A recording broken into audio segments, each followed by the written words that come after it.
በኢትዮጵያ ወደ ስራ የገቡ የወርቅ አምራች ኩባንያዎች አፈጻጸም ዝቅተኛ ሆኖ ይታያል ያለው የሕዝብ እንደራሴዎች ምክር ቤት የኢንዱስትሪና ማዕድን ጉዳዮች ቋሚ ኮሚቴ ይህንን ችግር ለመፍታት የተሰራው ስራም የሚጠበቀውን ውጤት እንዳላመጣ ተናግሯል።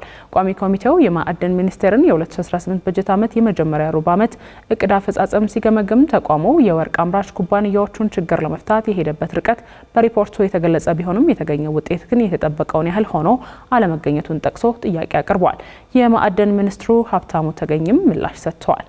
ዞሮ ትክክለኛ ወርቅ መመረት ያለበት ኳሊቲን ኮንትሮል ለማድረግ ሪከቨሪ ምንለው ይሄ ሙሉውን ወርቅ በከፍተኛ ሁኔታ በአንድ ኦር ማውጣት የምንችለው በስሞል ስኬል አይደለም። ያሁን ገና ሽግግር ነው እንጂ በዚህ መንገድ አይደለም ኢንዱስትሪን የምናስፋፋው። ይሄን ስናረግ የኖር ነው።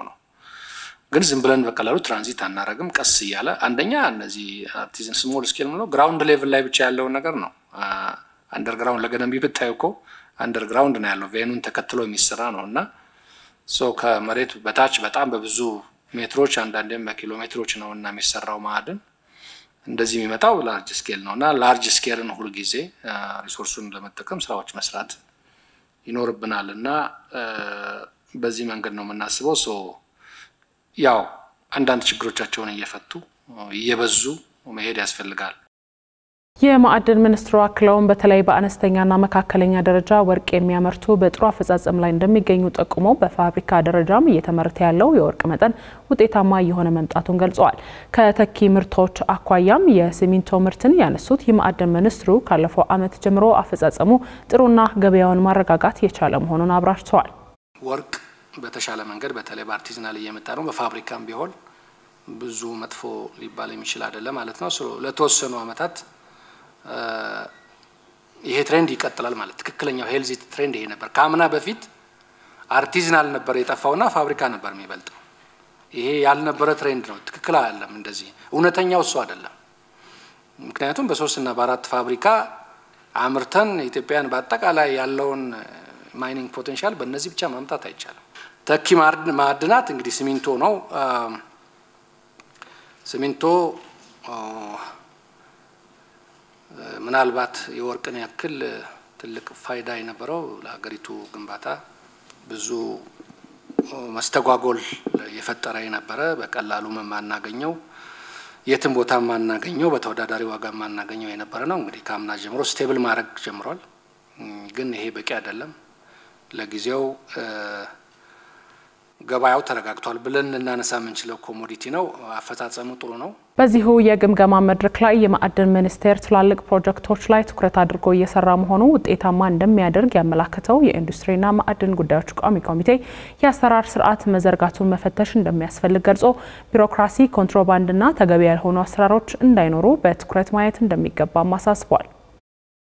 በዚሁ ወደ መጀመሪያው የሀገር ውስጥ ዜናችን ስናልፍ የምስራቅ አፍሪካ የልማት በይነ መንግስታት ድርጅት ኢጋድ ኢትዮጵያን ጨምሮ በ3 ሀገራት የድርቅ ስጋት መኖሩን አስታውቋል።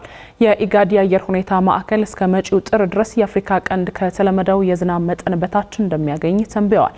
ይህም በኢትዮጵያ፣ ኬንያና ሶማሊያ ያለውን የድርቅ ስጋት እንደሚያባብስና የሚሊዮኖች ህይወት ስጋት ውስጥ የሚከት ነው ብሏል። ማዕከሉ በኢትዮጵያ ደቡባዊ ምስራቃዊ ኬንያና ደቡባዊ ሶማሊያ አካባቢዎች የድርቅ ስጋት ያለባቸው አካባቢዎች መሆናቸውንም ጠቅሷል። ለድርቁ ምክንያት ደግሞ የአየር ሁኔታዎች መዛባት መሆናቸውንም አንስቷል። የዝናብ እጥረቱ የምግብ ችግር ሊያመጣ እንደሚችል ጠቅሶ መንግስታትና የሰብአዊ ተቋማት ለሚመጣው ነገር ከወዲሁ ዝግጅታቸውን እንዲያጠናክሩም አሳስቧል። ኢትዮጵያ ዩናይትድ ኪንግደምና ጣሊያንን ጨምሮ ከ16 ሀገራት ጋር የሁለትዮሽ የአየር ትራንስፖርት ስምምነት ተፈራረመች። የዓለም አቀፉ የሲቪል አቪዬሽን ድርጅት በዶሚኒካን ሪፐብሊክ ባዘጋጀው የዓለም አቀፍ የሲቪል አቪዬሽን ስምምነት መድረክ ላይ የተሳተፈው የኢትዮጵያ ልኡካን ቡድን ከተለያዩ ሀገራት ጋር ዘርፈ ብዙ ስምምነቶች መፈራረሙን የኢትዮጵያ ሲቪል አቪዬሽን ባለስልጣን አስታውቋል።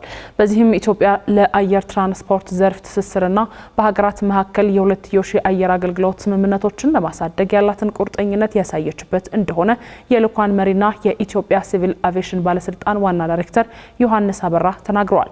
ስምምነት ከተደረገባቸው ሀገራት መካከል ዩናይትድ ኪንግደም፣ ጣሊያን፣ አውስትሪያና ፖላንድ እንደሚገኙበት ከተቋሙ የተገኘው መረጃ ያመላክታል።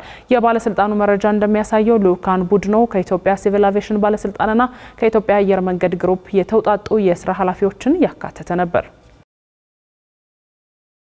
ይህ በእንዲህ እንዳለ የኢትዮጵያ አየር መንገድ ከ60 በላይ አውሮፕላኖችን ለመግዛት አዞ ለመረከብ እየተጠባበቀ መሆኑን ተጠቁሟል። ከትላንት በስቲያ 11 ቦይንግ 737 ማክስ አውሮፕላኖችን ከቦይንግ ኩባንያ ለመግዛት የተዋዋለው አየር መንገዱ አዞ ለመረከብ እየጠበቃቸው ካሉ አውሮፕላኖች ውስጥ ከፍተኛ ቁጥር የሚይዙት ቦይንግ አውሮፕላኖች ናቸው። በአፍሪካ ብዛት ያላቸው 737፣ 777 እና 787 ድሪም ላይነር አውሮፕላኖች ባለቤት የሆነው አየር መንገዱ ዘመናዊና ግዙፍ የሆኑትን 4 ኤርባስ A350 እና 21 ኤርባስ A350 900 XW ቢን ጨምሮ ከ160 በላይ ለረጅምና ለመካከለኛ ርቀት የሚገለገልባቸው አውሮፕላኖች አሉት። አየር መንገዱ በአውሮፓውያኑ 2035 የአውሮፕላኖቹ ቁጥር አሁን ካሉት ከእጥፍ በላይ ለማድረስ እየሰራ መሆኑን ገልጿል። በአፍሪካ ትልቁና ስኬታማ የሆነው የኢትዮጵያ አየር መንገድ ከ10 ዓመታት በኋላ በአውሮፓውያኑ 2035 በዓለም ላይ ካሉ 20 ቀዳሚ አየር መንገዶች መካከል አንዱ ለመሆንም እቅድ አለው። ተመልካቾቻችን የምትከታተሉት የአዲስ ነገር የጧት የሀገር ውስጥ አጫጭር መረጃዎቻችን ነው። የገቢዎች ሚኒስቴር ከኪራይ በሚገኝ ገቢ ላይ ተፈጻሚ የሚሆኑ የግብር ምጣኔዎችን አስተዋውቋል። የፌዴራል የገቢ ግብር አዋጅን ለማሻሻል ባሳለፍነው ዓመት በወጣ አዋጅ ላይ በግለሰቦች ኪራይ ገቢ ላይ ተፈጻሚ የሚሆኑ የግብር ምጣኔዎች መቀመጣቸውን ያስታወሰው ሚኒስቴር መስሪያ ቤቱ ዓመታዊ የኪራይ ገቢው እስከ 24000 ብር ከሆነ ግብር እንደማይከፈልባቸው ጠቅሷል። በግለሰቦች ኪራይ ገቢ ላይ ተፈጻሚ የሚሆኑት ምጣኔዎችን ይፋ ያደረገው የገቢዎች ሚኒስቴር ከ24000 እስከ 48000 ብር በሚደርስ የኪራይ ገቢ ላይ ደግሞ 15% ግብር ይከፈልባቸዋል ነው ያለው። በተጨማሪም ከ48000 እስከ 84000 ብር ድረስ 20%፣ ከ84000 እስከ 120000 ብር ድረስ 25% እንዲሁም ከ120000 እስከ 168000 ብር ደግሞ 30% መሆኑ ጠቅሷል። ከ168000 ብር በላይ ከኪራይ በሚገኝ ዓመታዊ ገቢ ላይ ደግሞ 35% ግብር እንደሚከፈልባቸው ከተቋሙ ያገኘነው መረጃ ያመላክታል። በላያብ ሞተርስ ኃላፊነቱ የተወሰነ የግል ማህበር በተፈጥሮ ጋዝ የሚሰሩ ተሽከርካሪዎችን ወደ ሀገር ውስጥ ለማስገባት ዝግጅቱን ማጠናቀቁን አስታውቋል።